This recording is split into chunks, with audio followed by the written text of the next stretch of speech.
Jaya Guru Raya.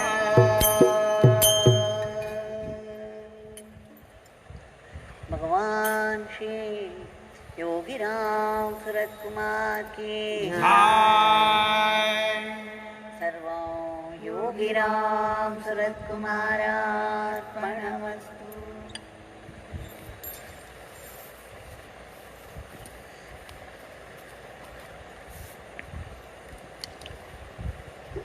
Today, the second day, the second night of Navaratri,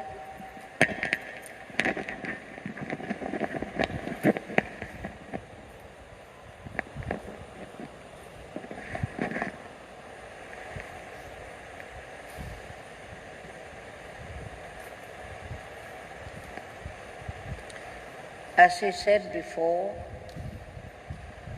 it was Bhagwan who started the worship of the Divine Mother the very first time in the ashram. It's he who called, who asked for a book of Lalita Sahasranama and made us recite up to 100 namas. He also approved of the arrangement of the dolls. We went through all that.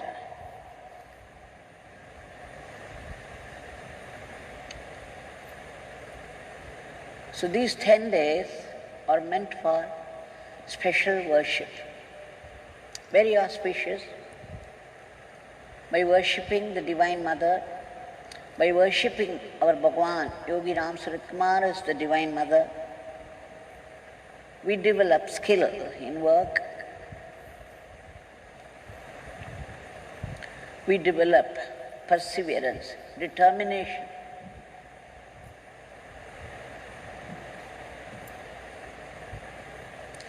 As I said again, it is Kriya Shakti, Ichcha Shakti and Jnana Shakti.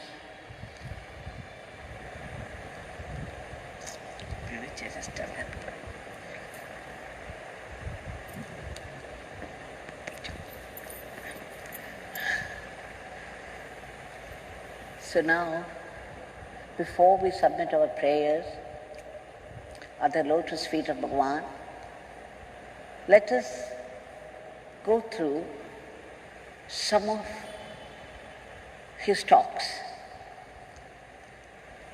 in the early 80s, 1979 and the early 80s, when the devotees had gathered from Tapovanam, from Chennai and from other places.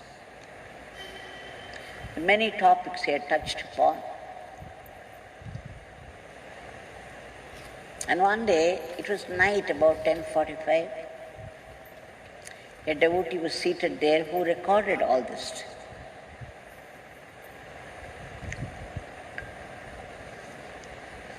That Bhagwan started to quote Tulsidas, where Tulsidas says, "Doot kaho, avadhoot kaho, rajaput kaho, ho, तुलसी सरनाम गुलाम है राम को, साधु जाने महासाधु, खल जाने महाखल." Meaning, दूत कहो, अवधूत कहो. Let them call me a fraud, a fake Mahatma. Let them call me a genuine Mahatma, a great, great Jnani, unbound by any rules and regulations of the society. Let them call me anything.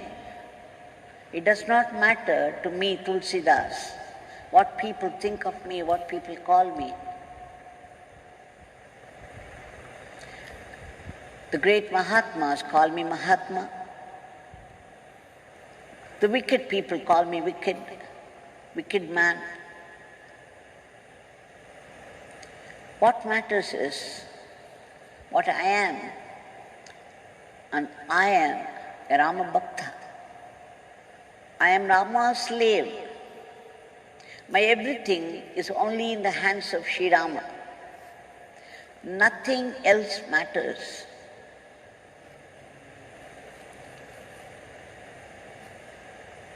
So after quoting Tulsidas, Bhagwan began to say, some people call this beggar a thief, a fake, a dirty beggar, dirty sinner. Some people think and have faith in this beggar as a great jnani. Like Tulsidas, this beggar says, it does not matter what people think of this beggar. What matters is Father's work. This beggar's life, this beggar's every movement, every thought, every word, every deed is in the hands of my Father who runs the whole cosmos. People come to this beggar to seek something, and many times it happens. Then they celebrate it. They say, oh, he's God himself. He has given us what we want. And sometimes this beggar does something which would be good for them in the long run, which may not meet their immediate demand, but it will do them a greater good in the long run. But then, what do people say? Oh, this beggar is bad. He is not giving us, for some reason, he is holding it up. He is not giving us what we want. And they start to abuse this beggar. It does not matter to this beggar what people think, what people say. What matters is that he is able to serve my Father to his full satisfaction. And then he went on to say, narrate a story from the Purana. I think it comes in Ramacharita where it is Narad Moh Prasanga. So Bhagwan began Shri Narayana all the time. He was a brahmachari, a celibate. And he was very free to move about from world to world. But unfortunately, one day, he felt a little pride over his celibacy, his bhakti for his God Narayana. Oh, I am a great Bhakta. I keep chanting his name all the time. What is more, I am a celibate. He developed a little ego over this. You see, Maya doesn't leave anybody behind. You would never know when and where it catches you. It catches you unawares. And as soon as his devotee got this pride, Mahavishnu saw the whole thing. He decided to give him some treatment. He wanted to save his devotee from the clutches of this ego. So he created by his Maya a beautiful land, and he made Narada walk on this land. He showered a little Maya blessings on Narad. With the result, Narad began to appreciate, enjoy the scenic beauty of the place.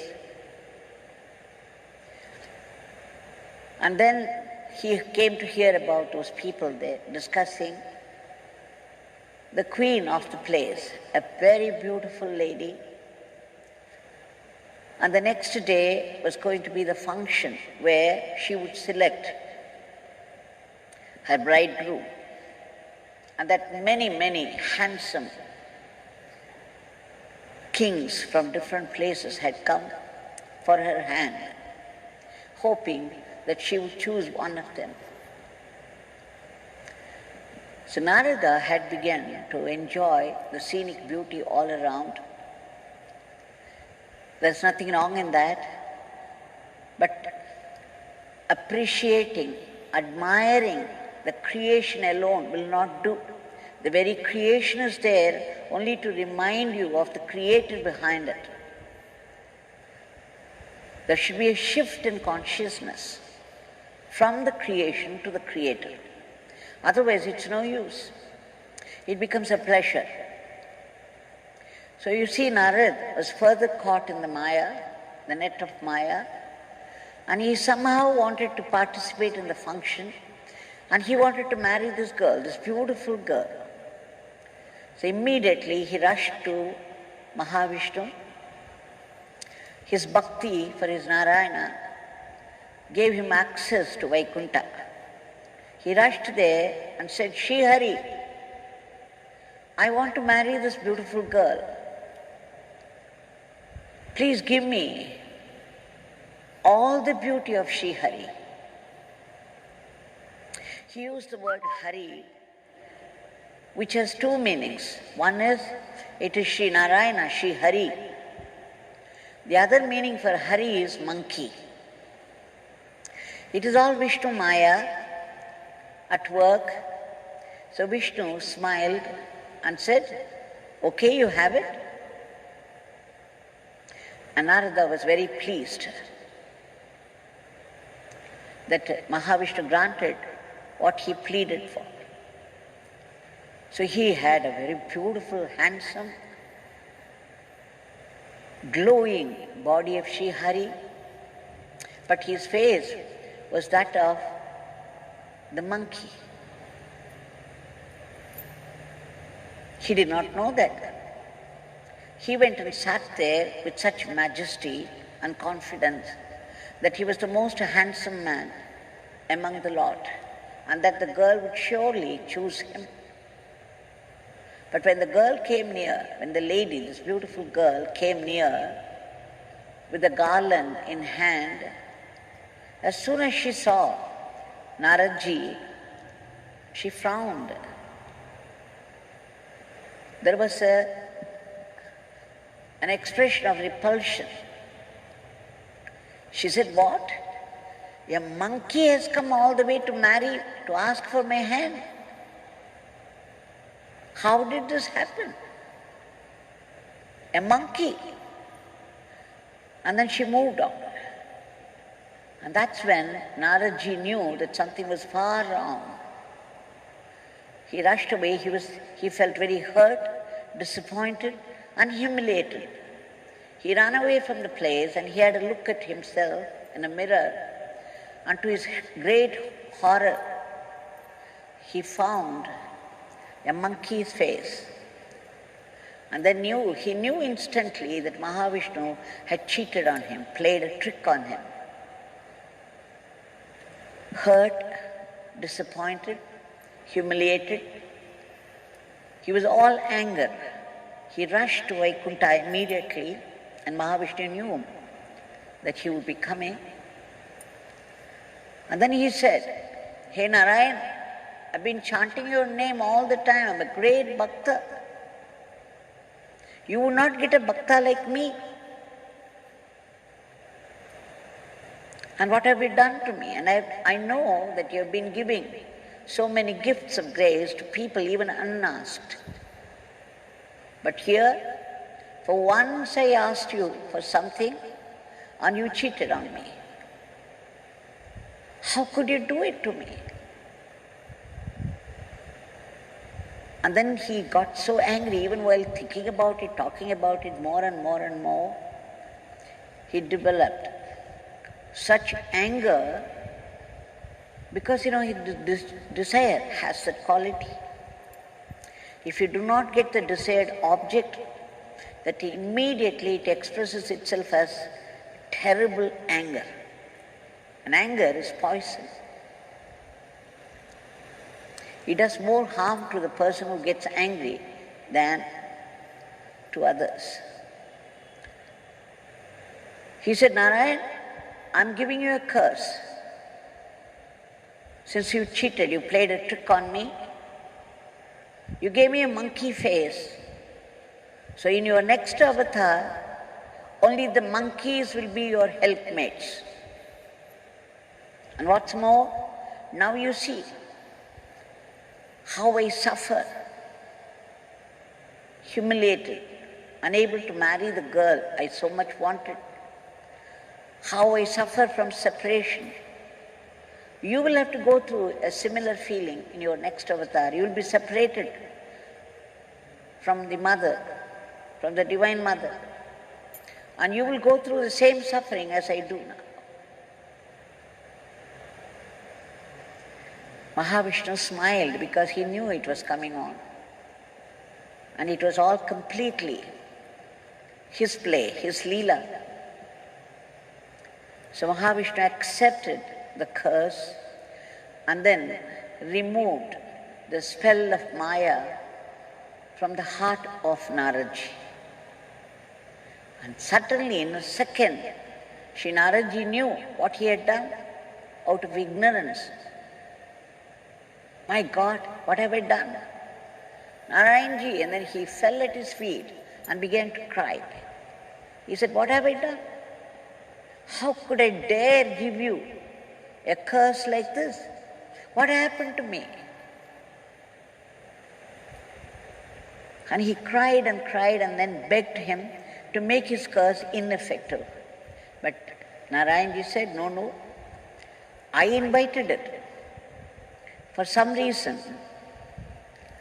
So do not think that you have any participation in it. The whole thing has been my Maya. I have created. And I will go through the consequences, and for good reasons, not to worry about it.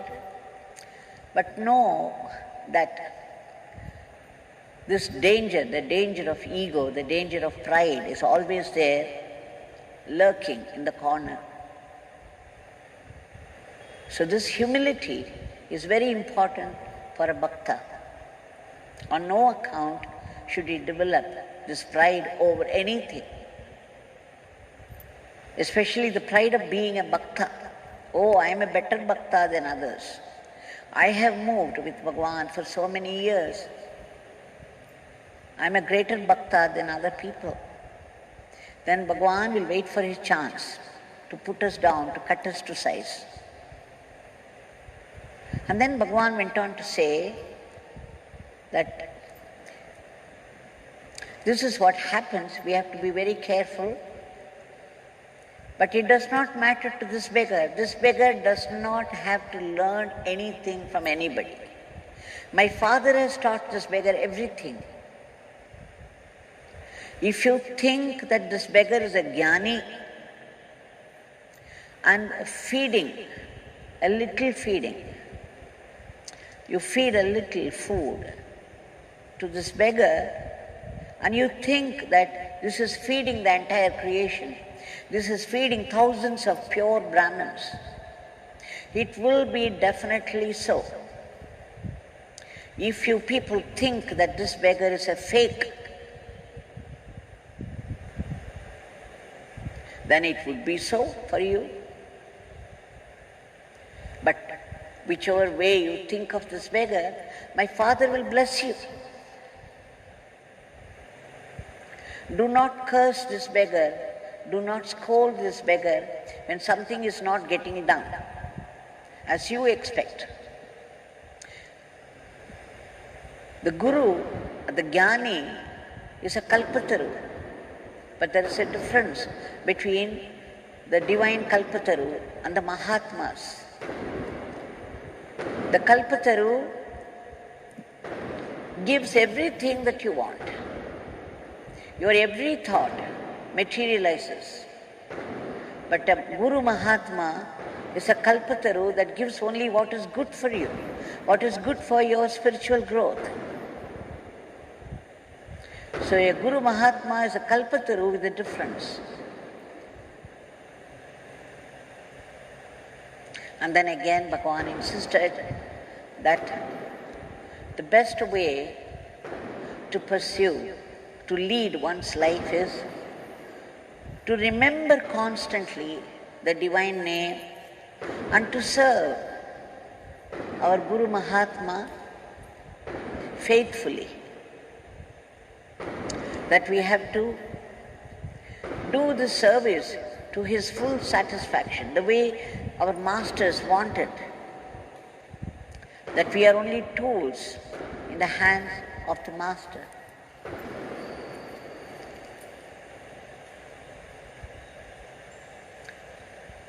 So saying, Bhagwan concluded his talk.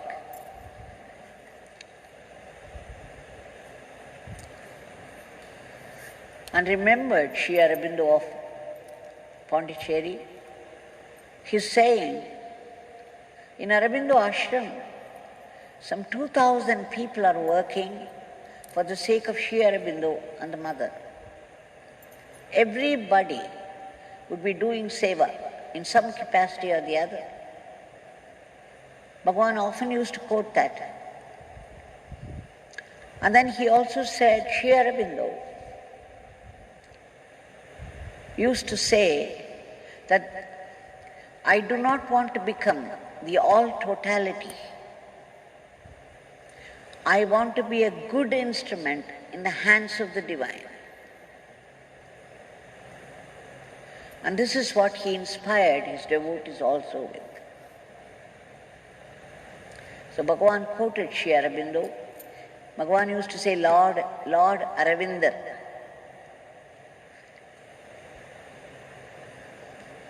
That Bhagwan also did not want to become the all totality of the one existence.